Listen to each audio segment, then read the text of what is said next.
Picture this: three library staff members trapped inside the South Charleston Public Library. Aaron, Toby, and Josh, each with divergent tastes, tasked with watching each other's films. Can they survive with their sanity intact? Find out on Real Opposites, a library podcast about movies. Hey everyone, and welcome back to the Real Opposites. I'm Aaron, I'm Josh. I'm Toby. and we are back this time to discuss our new movie, Yeah. Life of Chuck. Yes. Life of Jack. So, in Life of Chuck, it technically came out when? I guess it premiered in 2024, but it came out in a limited theatrical release in this year, 2025. Okay. So that's one thing I was wondering when I was watching it. It never got like a full release. Did we even have Not- it here? So the Flora Lee down at Taylor Okay. Books, like they played it, I think. You got like an art Last house month. release. Yeah, it got like it was in a few hundred theaters, Yeah. made a few $1 million, Okay. which is really perplexing. Mhm. Because the talent Yeah. involved and like the quality of the film, like I don't, the amount of crap that gets a wide release, It has a crazy Right. cast. but this can't, like they can't Yeah. pull some money to like market the movie and like put it in a couple thousand theaters. Right. I mean, it's got a great director. It's got a Yeah. it's got a stacked cast. Like And we it's got based like on a Stephen King it's- yeah, novella. it's based on Uh, Stephen King. They really fumbled the release, but Yeah. I feel like it's one that like 10, 20 years from now will be very like Shawshank was a flop when it came out. True. Right. Now that's like number 1 or number 2 on the IMDb top 250. Yeah. So it's not like, plenty of movies that were flops when they came out or just never really got seen. Sorcerers is I mean- one, for instance, that we did. I recognized every character that got a speaking part, and like every actor that had Yeah. a speaking part in this movie was recognizable. Like I feel like Either, and a lot of them have worked with Mike Flanagan Mm-hmm. before, Right. who, if you don't know, he's kind of Hell has a lot of Stephen King adaptations under his belt. Mm-hmm. Gerald's Game, Doctor Sleep, this, and he's behind Midnight Mass and the Haunting shows on Netflix. Yeah, and I mean, once again, this is a Stephen King novella. It comes out of If It Bleeds, which was I think 2020 Mm-hmm. that it came out. You have also Mr. Harrigan's Phone that was turned into a movie, so that came out of here as well. Huh. And then you have Life of Chuck. You have If It Bleeds, which is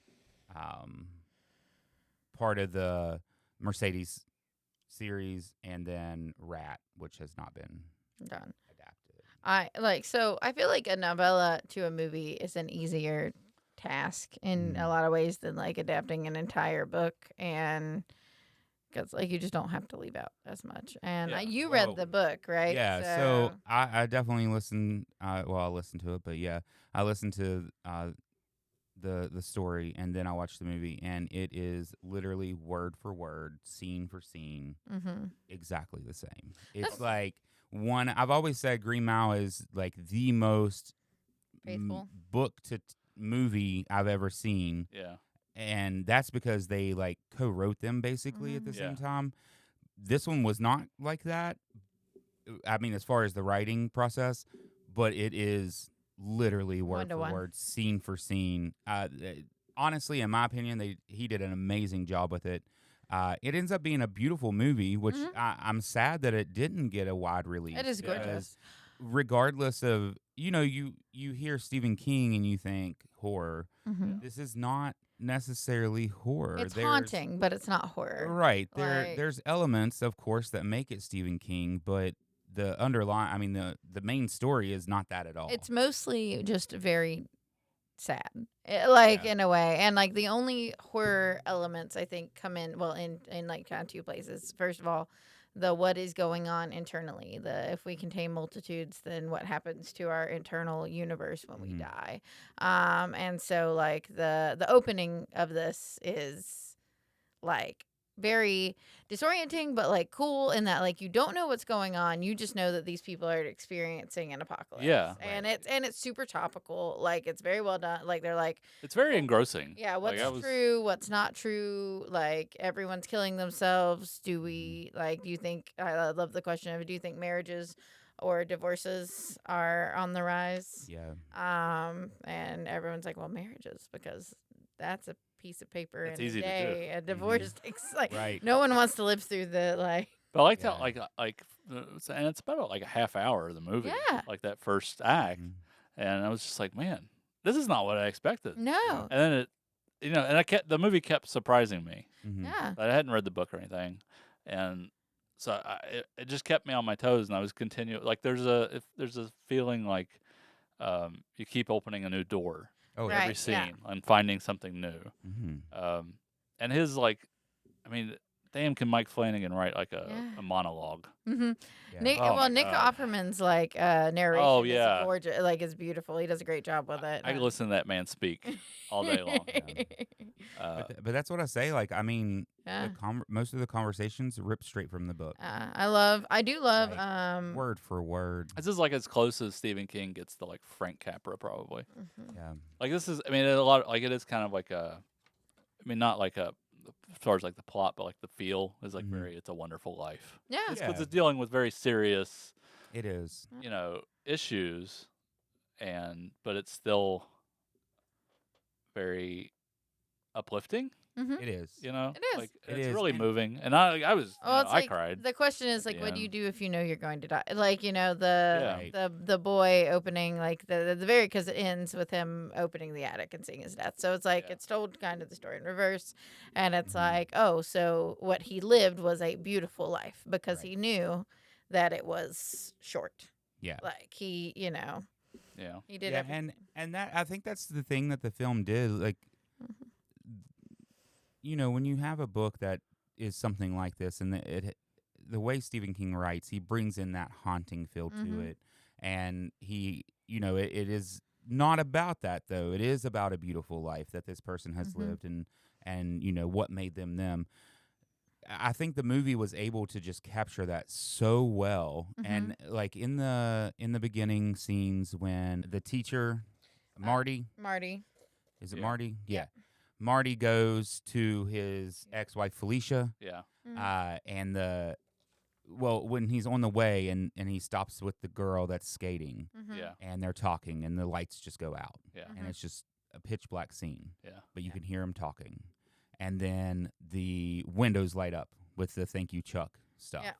which just it's haunting. It Like, is. It has It's very a surreal. creepy, surreal, Right. Yeah. haunting feeling. And just that scene's so beautiful because like the close up on their faces as they talk and their eyes are both like she's a kid, so her eyes aren't really filling with tears. Like you can tell she's scared, but Mhm. his eyes are filling with tears because he knows like whatever this is, it's the not- end. right? Yeah. And then And- he gets to Felicia, and that's basically what she says. Right, They're yeah. like, "This is," and then it. I think cuts it's off. yeah. But And all the stars start going Yes. out. yeah, It's like it's Mike. I mean, I know it's in the book, but like Mike Flanagan has a way of Making it, visualizing yes. that. Oh, yeah. Visualizing this like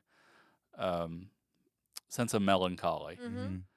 in all of his work. No, that's why I that, love Blythe Manor. Is Yeah. it like Yeah. or Bly Manor? Like it's Yeah. so especially like Midnight Mass is really very much the same kind of feel.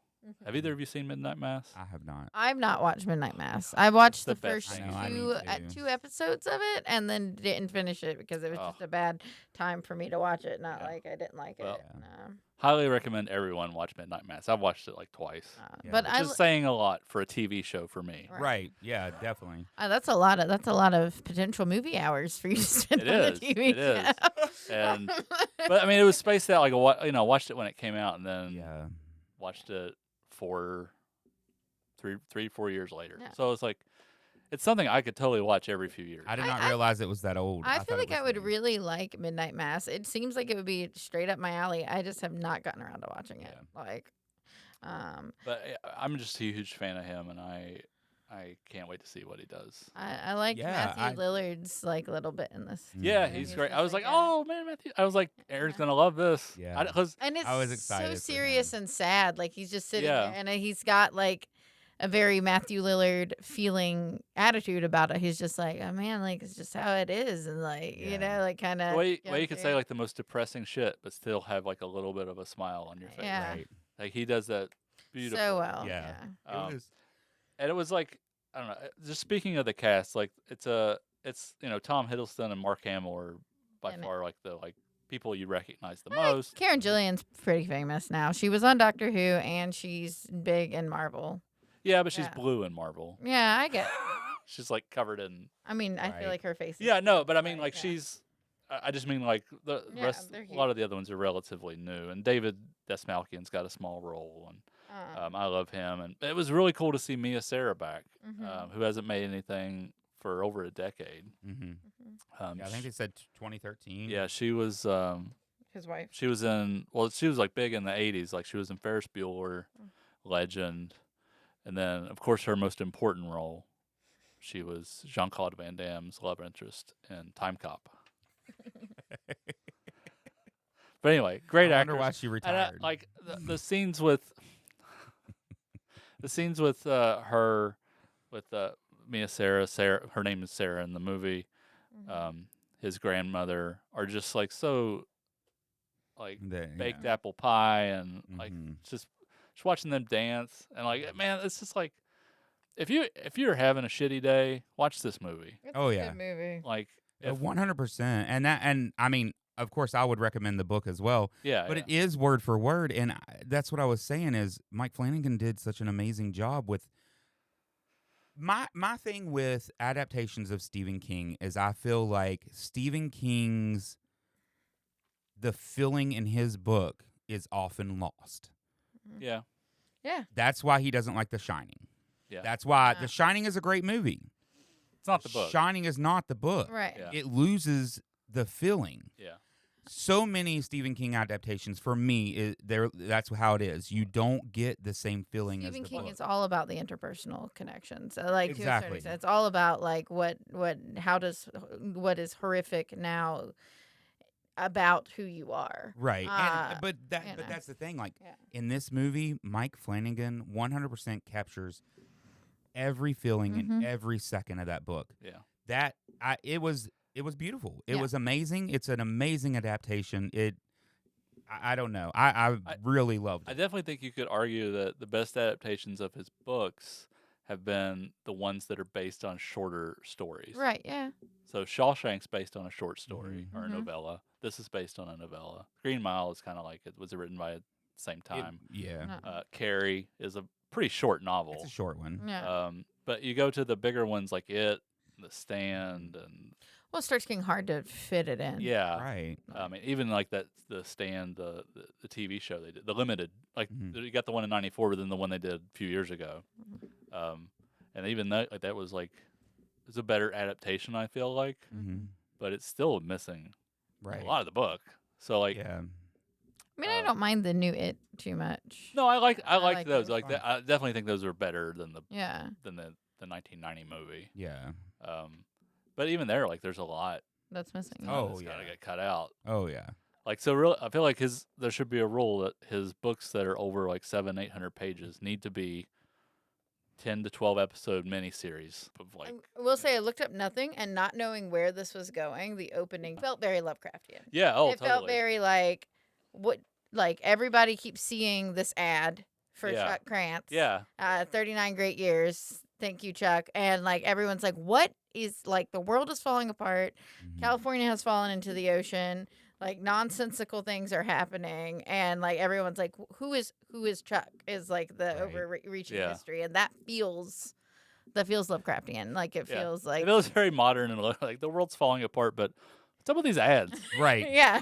Like that's all people can focus on. Yeah. California fell into the ocean, but what's up with What? these like Chuck What? ads? Like, Yeah. why is this all I see on the TV is Or on the horrible things radio. happening in Chuck? Like, I don't like. Yeah, and that's what's like, because I hadn't read the book. I don't even know if I'd watched the trailer. I was just I like, did- Mike Flanagan, Stephen King, give it to me. I walked in this totally blind, and Yeah. it was a great ride from start to finish. It was extreme, like, and I love the switch, the stars going out, Yeah, and then, yeah. and then we're dancing, and like I- we're in a totally like. And you know, I think I am so much somebody that wants to read the book before the movie. Mm-hmm. But I could see how this movie could be even more amazing if you watch the movie 1st Mm-hmm. Okay. and then listen to the book. Just because I already knew what was happening, Yeah. And while it was Yeah. beautiful, I didn't have that same Sense of discovery. Yeah. Yeah. And I think this movie is done so well, so beautifully, and captures every single emotion from the book that experiencing it visually first might be the way to go. Yeah. Because it does. I mean, it feels But like definitely read the book Yeah, as I'm well. gonna read the book. Yeah. it just feels like you're walking through someone's. I mean, you're walking through someone's life, and Yeah. like and at their like best moments, really, which is it is a beautiful way to do it. Like you don't really get a lot of the strife of Chuck's life. I mean, you see his grandfather die, Mhm. and like you know that he has experienced loss, and he was an orphan, and like that kind of stuff. But it's not. Like that's not ultimately, hopefully, what you remember about your life at the end, and Right. it's like I don't know. I love the like the dance number went on that is like the bridge story basically went on for a very long time, and at first I was very confused about why are we dancing. Yeah. And it like And it was see, beautifully done. Right. Oh, like, and like knowing what was going on since I did read the book, now I will say that made me appreciate that scene. Yeah. Normally, I'm somebody that's like, okay, we don't need a forever long scene about the same thing. It was amazing. It was exactly how it should have been. It just captured what that moment in life meant. to him, yeah. And I just think it was great. And I do think that is probably one place where I had the heads up, basically. Yeah. I knew why that was there, so it made a lot of sense. I mean, it didn't bother me. Well, Like, and also like like later on when you see where he learned to dance from, you in your head you're going back and you're replaying that moment where he's dancing with the woman in the town square, and it just makes it that much more poignant. yeah, So I feel like this will be very rewarding on rewatches as well. And one thing I really enjoyed is I don't know if I've ever really seen a movie that uses the varying aspect ratios as like a narrative device. Right. Because a lot of movies, like, they'll shoot in IMAX and they'll shoot regular, and then they'll switch back and forth for, like, the big action sequences or whatever. Or if you're like Michael Bay and you're just ADHD and it switches like every cut. Right. It's just stupid. But, so this one, each act is in a different aspect ratio. So in the opening, when you're just getting your bearings and the world is closing in, you're in a much smaller, you're in a wider aspect ratio. So it's almost like your eyes are opening up the more of the story you see. And the next one, it's a little bit taller. And then the next one, it's a full 178 to 1 aspect ratio. So I thought that was brilliant. I don't know, it makes, like, anytime a director really uses the full breadth the of camera, the medium. to like tell the story from a narrative point of view is, I love it, and I love that I watched the whole credits. He held that shot for the whole credits, right? Him looking at the cupola, and I thought that was, I was like, that got me.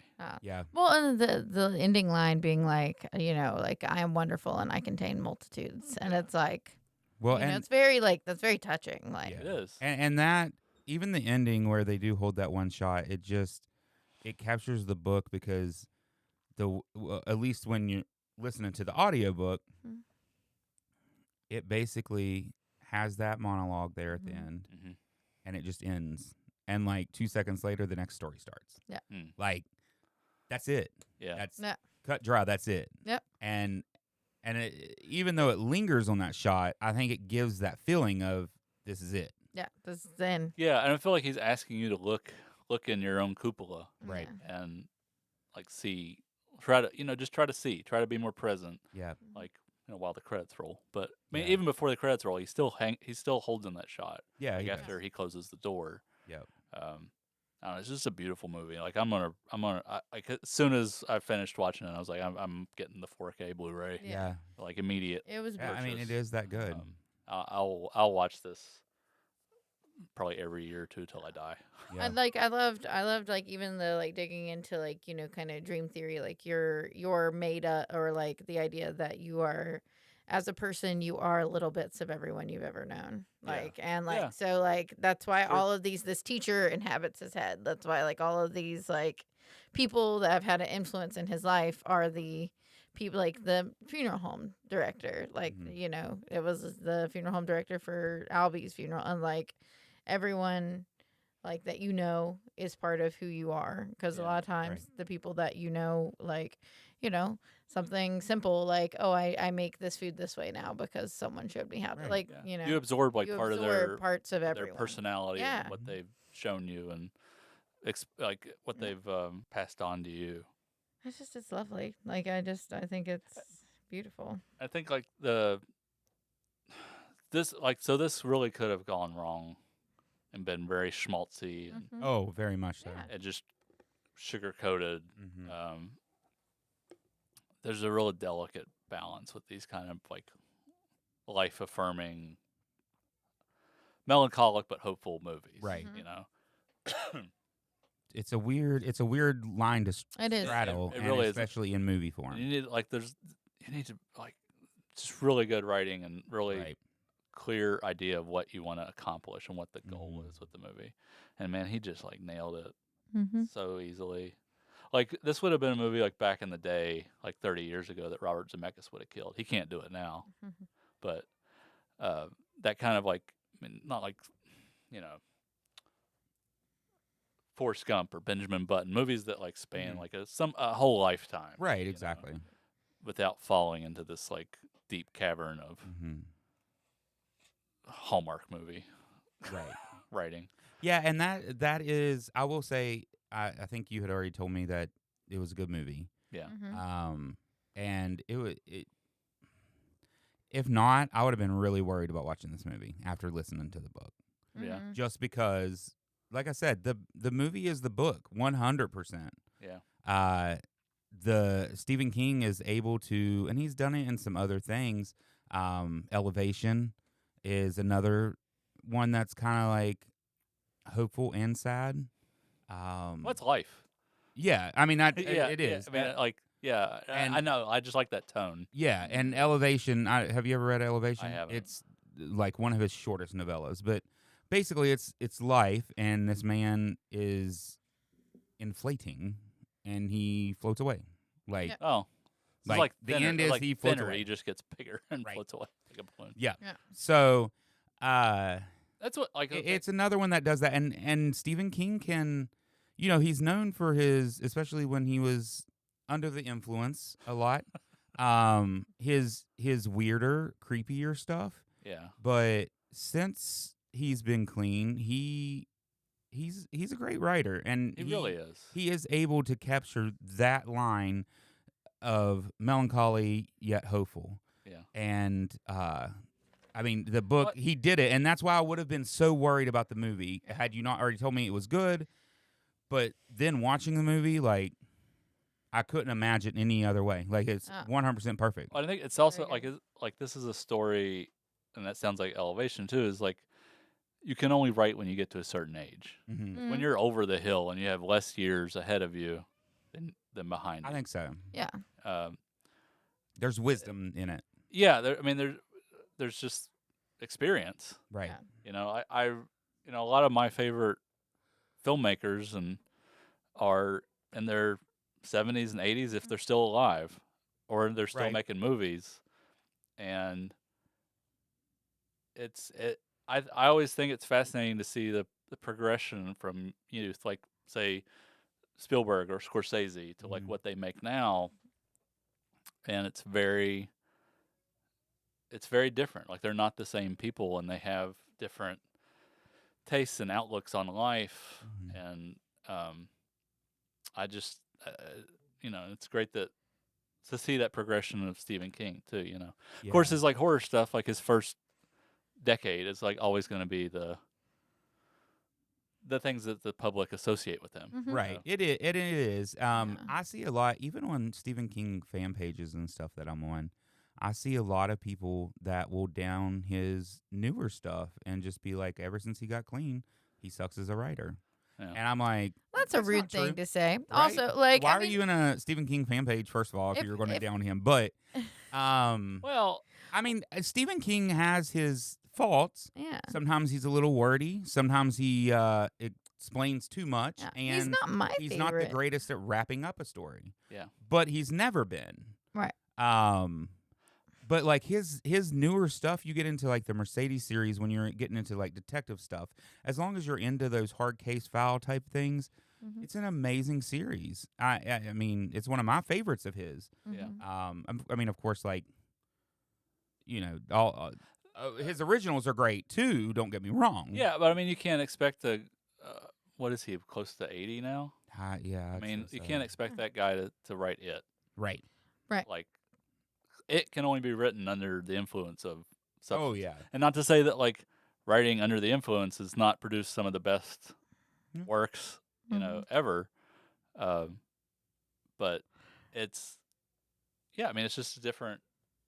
I don't see how that's. I want to fight those fans. I know. Yeah. Well, like I don't know how you're a fan of someone and you're like, you know what would be better if you were ruining your life, right? Well, to make this, which is And I think there's also this in fan culture, like the more shallow fans, they just want the same shit shoveled. Oh yeah.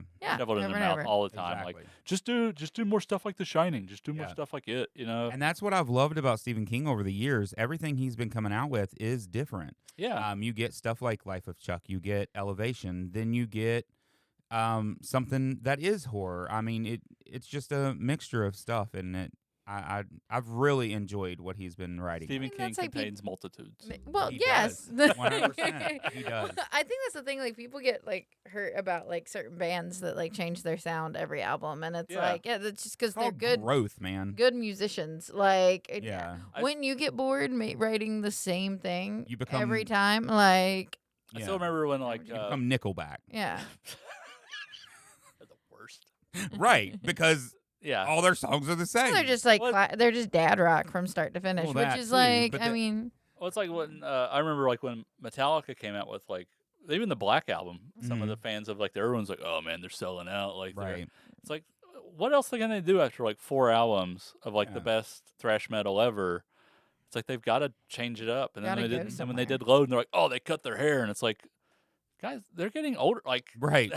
I don't know. They're human? They were like, hey, I'm tired of having long hair. Right. I'd like to cut my hair and change my look. Yeah. It happens. Or it's thinning enough that it needs cut. It doesn't look great long anymore. Right. Like that's an option. I feel that. I don't know why people. I mean, it's comforting to like the same thing, but if that's the thing, like I'll just want to watch the same thing. I don't want. Right. I don't want Steven Spielberg to keep making Jaws and Close thing. Encounters. Mm-hmm. Exactly. I want him to make Munich and AI and like for instance, like he went back and he made Ready Player One, which I haven't read the book, the movie, but the movie was like that was the wrong choice for him. That is the only Steven Spielberg movie I can watch and be like, it doesn't seem like he even made the movie. It's not great material actually to work with. I mean, Ready Player One is fine. Yeah, like it's an okay book, but like it there's not. He probably made the best adaptation that could be made. I don't know. Like, it feels like Ender's Game Redux with like some a little more evil capitalism thrown in, and I have opinions about Ready Player One that are mostly like it's fine, like it's okay, and I don't think it needed a movie. I mean, I just mean like as a movie, like it just doesn't. There's like because so much of it is CG as well, and like one of the things with Spielberg is like he can just show up on set and say, put a camera here, put a light there, and like he doesn't really storyboard a lot unless it is like a visual effects heavy stuff, and he just feels very out of place in that environment, and you can feel that in the movie that it just doesn't work. Yeah, for me, and it doesn't feel like any of his movies, and thankfully he's like. Not made Ready Player One again. Like I think he realized, like, this is not really that didn't work. Yeah. So, but yeah, I mean, I feel like when you watch or read an author over decades, it's like you get to see their multitudes, right? You know, their growth. You know, like he, like, not to like sidetrack this on. This is just like your Stephen King is my Spielberg. Yeah. Right. You know, like the dude, like he wrote Shawshank is also in a book with probably several other horror stories as well, and they're like nothing is the same. Right. Like Spielberg made Jurassic Park, and then he made Schindler's List in the same year. Right. Yeah. And it's like That's wild, the same yeah. guy made both of those movies. Like, what? How did that? How does that happen? No director's ever had a year like that. Yeah. That's a year, man. Like, I think that is kind of what this movie asks you to think about, though, is like, what is the sum total of who you are as an artist and as a person. I don't know. I do want to go back and rewatch it and look for everybody that's in the opening in his life. I don't know that they're all there, but like I'm curious. I know some of them are, so I'd be curious to see like. Yeah, I mean, I know for where you see sure. 'em. Yeah, Carl, or Sam. Of course, Felicia, Marty. I think I saw Josh, David Desmalkian. I don't remember seeing Matthew Lillard. I don't either, and so I was kind of wondering if some of them are like maybe that's meant just to like be themselves. Maybe that guy is just like a neighbor he had at one point, or like not like a huge influence. Right. Yeah. But we're just like, hey, Matthew Lillard. We want more Matthew Lillard because he's great. Well, who doesn't? He was great. Who doesn't want more Matthew Lillard? And like he was in there, and I was like, well, do, yeah. Oh, I mean, like, and I like, I said I don't know that he, that Hector, he's Guillermo on What We Do in the Shadows. I don't know that he was in there before, but I would like to go back and look for some of those. I think it'd be fun. Like a good thing to do on a rewatch. Yeah, I definitely think. I mean, this is definitely a movie that can be rewatched, and it's just done so well. And like I said, it's ripped straight from the pages of Stephen King, and it's one of the best adaptations for sure of his book. And like I was saying earlier, that was able to capture the feeling that he wrote it with. Yeah. Do you think Aronofsky could have touched this? Because it says in the trivia he optioned the rights. And I feel like if he had done it, it would have been too depressing. But I don't know if he could have captured the lightness that is needed at the end. Now that I think about it, like aspects of it do feel very like I mean, and he's also like a director that can make very like his new movies like I think after The Whale, it's called his new movie's called Caught Stealing with the kid that played Elvis and Zoe Kravitz. And it's like very chaotic, kind of actiony thriller movie, and it's like, I feel like he could have made this. It may have been different, may not have been as 100% the book, but then the book is pretty short, right? So it's really hard to. I mean, you would have to add a lot. Yeah, that's true. So I don't know what he would have done. It would have been interesting. I love him. He's a great director. No, I like him too. I just think he does tend to dwell on the the darker, sadder sides of life. Yeah. Even though like The Whale, I mean, ultimately like The Whale is like, very sad, but there's a lot of humanity and some sense of hope at the end of the movie. I need to watch that. I've mostly watched Black Swan, Requiem for a Dream, and Wrestler. Yeah. Mother is also really good. I like that one a lot. I didn't care for Noah. That's the only one I just really didn't. I was like, he just seems out of place there. Black Swan's really great. Yeah. But yeah, I would be down to see what his version of this movie is. Could have been interesting. Could have been. I mean, like I said, it does seem like a story that would draw him in because, like, it has the same kind of weird out of body experience and like deeply human that like Perfect Blue or Paprika does. And I know he's a huge fan of it. I feel like you would have had a less concrete 3-act structure. I feel like he would have cut back and forth a lot more. Yeah, because he's very musical with his editing. I mean, especially like Black Swan and Mother, The Fountain. They flow and they have a melody that you can kind of hear with the editing. So I don't feel like he would do like a Act 1, Act 2, Act 3. I feel like it would have been more cross-cutting and more flowy, I guess. I like that they stuck with that because that's exactly how the book is. Yeah, no, and it visually it worked. I think it would It really diminish did. the discovery a bit to Yeah, cut it back and would. forth. Like, Yeah. It would have, yeah. That's just the feeling I get for just thinking about him and his work. yeah. But he may have stuck to a. We'll never know. We'll I'm never glad we got the movie we got. I glad we can't got- imagine this movie being any better. I don't Perfect think so. match between filmmaker and material. I just figured you'd have opinions on that. So No, I'd I ask. would, yeah, no, I like. I love both of them. Mike Flanagan's my man.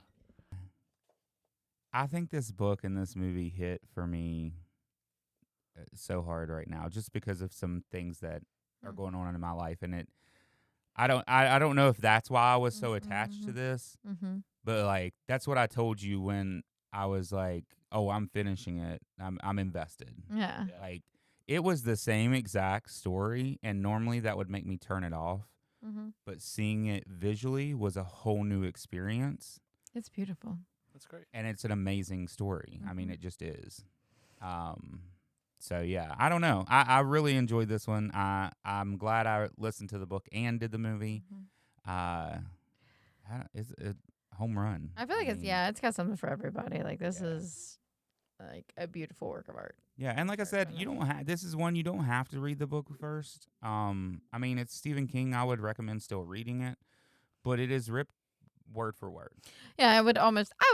I mean, I haven't read the story, but I can't. I would imagine that like seeing this across multiple senses is like better as a first viewing. You know, Right. like I'm just getting to hear and feel all of it and see it all laid out. But yeah, I think definitely 2 thumbs up. If I had more thumbs up, Huge give it thumbs. more yeah. thumbs. More I'll give thumbs. him 2 toes. Large Big thumbs. toes too. Yeah, Big so toes. yeah, so 8. All six- the limbs. 6 All thumbs the and digits. 6 Six. big toes. We have 6 thumbs and 6 big toes. Yeah. I don't know why I always go to 8. There's I'm just like it's 8 the thumbs secret. up. It's the secret fourth person. That Well, it is was your- those amputated thumbs you had Oh yeah, those Yeah. years ago. that I carry in my pocket. I thought they were on your keychain. That's where my keychain is. Oh, okay. Yeah, Which I is so need- funny because that's what I was getting ready to say on my keychain. I'm a keychain in my pocket. But okay, so I guess basically that brings us to the end of Yeah. talking about the life of Chuck. Great movie, definitely recommend. Great book, Yeah. definitely recommend. Watch it as soon as possible. Yeah, for sure. And you're gonna love it, I think so. And I think it's gonna be something you rewatch. More people need to watch this. If you have the ability to watch this, as soon as you get the ability to watch Right. this, That's why I go said I'm a watch little this. sad it didn't get a mass release. That's what I because mean. it is I a think beautiful movie. I think in 10 years you're gonna like. See it. Yeah, because Well, I mean, people are gonna be like, did you see Life of Chuck? Right. Yeah. Like, here, Exactly. like Yeah, watch I the think watch so. watch my DVD or whatever. Yeah. Like Yeah. I feel like it's something like, and I think oddly enough that works for this movie. Like it's something that you share with someone else. Oh. Like here's this thing that really It's is, like a is secret beautiful that and is beautiful, affecting. Yeah. Yeah, and like I want you to share. I want to watch it with you. Right. Or, Yeah. Right. That is one of the downsides to like streaming being how everyone consumes their media. Is it is like you can't. A lot of times you see something great and you're like, oh, I don't have it.